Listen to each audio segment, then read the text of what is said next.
Here in those hot weather conditions. Looks like a big heat wave across South Africa here. All right, now, the chairperson of the South African Local Government Association, that's Parks Tau, has expressed concern at the financial health of the country's municipalities. He was addressing the media on the sidelines of the SALGA National Conference. Meanwhile, you saw in our news bulletin, Deputy President Cyril Ramaphosa has also called for honest and dedicated leadership in local governance. So joining us now to talk more about this conference and a little bit about the history of SALGA as well, we have the CEO in studio with us, Xolile George. It's always good to see you. Welcome to Morning Live. Good morning, Leanne. Good morning to all the SABC viewers. So we talk about SALGA and we're basically talking 20th anniversary. This was launched, as you were telling me, on the 24th of November in 1996 by our former President Nelson Mandela. Yes, Leanne, that's true. We are now 20 years as an organization. Yeah. And we are very much excited as a sector, in the sense that it has taken this 20 years aligned to our democratic unfolding project as a country. So our country is now almost since 1994, 22 years, and SALGA is there now reaching the same milestone at 20. And we're quite excited in the sense that this is one of the most strongest association in Africa. It is also one of the foremost organizations globally in terms of its own uniqueness in the first place, that here in South Africa we have a system of local government that is enjoined in the entire constitutional framework of governance. In the sense that if you look at SALGA, SALGA is not a typical NGO, just a voluntary association of municipalities. It is neatly tied up to the constitutional framework of provinces nationally.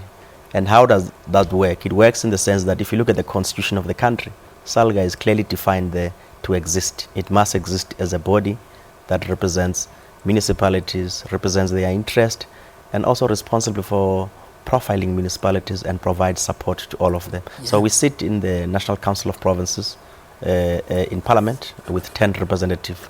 We also form part of conversations at the National Executive in terms of cabinet, whenever there's annual planning cycles, cabinet mahutlas, and also at provincial level, whenever there's provincial sessions led by premiers.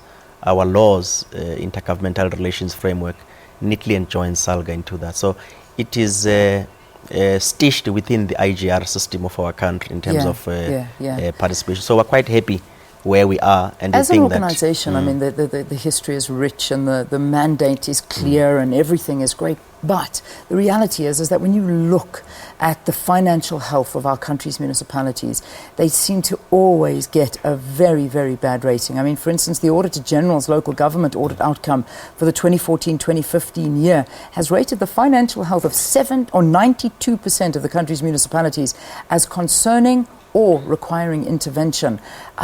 What kind of interventions are in the pipeline? How do we get over this? I think that understanding must be contextualized, Leanne. If you look at reference of AG most recently for the provincial and national government report, it was released last week Wednesday in Parliament, it reflects a similar trend. Reports are also concerning. But what is the meaning of concerning? Concerning is that when you look at the financial outlook of municipalities as a going concern, there is a need for the model of fiscal allocation to take into account realities of municipalities in terms of, one, their ability to raise revenue, secondly, their ability to balance their own books in such a way that their operational budgets respond in such a way that they are cash-based budget. You can exist now, for instance, as a city of Johannesburg. Do you have available resources that if citizens were not to pay for the next 3 months, at least you can exist? So AG says, yes, I can see the reports, but if you were to say for the next 4 months there's no one to pay, would you have cash reserves to exist for the next 3 months?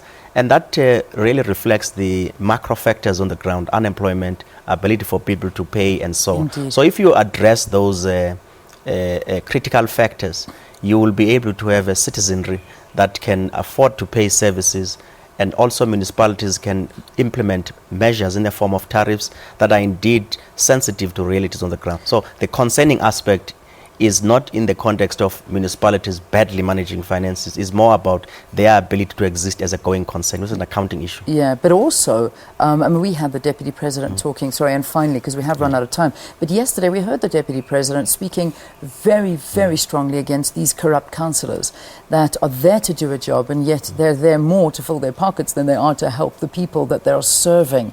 Corrupt councillors giving local municipalities a bad rep, that are not fulfilling their mandate. What are we going to do about them? We have a program at SALGA that we launched in 2013 in November in Cape Town. It's called Consequence and Accountability Framework. And it was a direct product of SALGA launching what is called an anti-corruption program that was identifying that, in fact, local government must lead the fight itself against instances. So what the Deputy President indicated very clearly is that here we have a group of councillors, well-meaning, hard-working people who have a very strong ethical foundation. But within our own ranks, there is isolated people who tarnish the good name of local government. So he gave that context to say that most of our councillors are doing extremely well in the midst of difficult conditions, of constraints and so on. But what we need to do as this leadership between 2016 and the end of the next term, we need to identify, get rid and make sure that there is decisive action against instances where it's not only councillors for that matter, there's officials that are acted upon daily by municipalities, and our report clearly shown that yesterday. All right, we have to leave it there. But good luck for today and for tomorrow as well. SALGA, of course, this is the South African Local Government Association having its national conference. It's happening in Sandton, Johannesburg. Big gala dinner this evening, and then, of course, tomorrow is scheduled to have the President talking. So we'll see, in fact, if that does happen, and see if the President arrives back to be able to talk, and also the message that he has got for local government officials. Let's quickly take a break here on the program and say thanks again to Xolile George, the CEO of SALGA, for being our guest on the program. Thank you.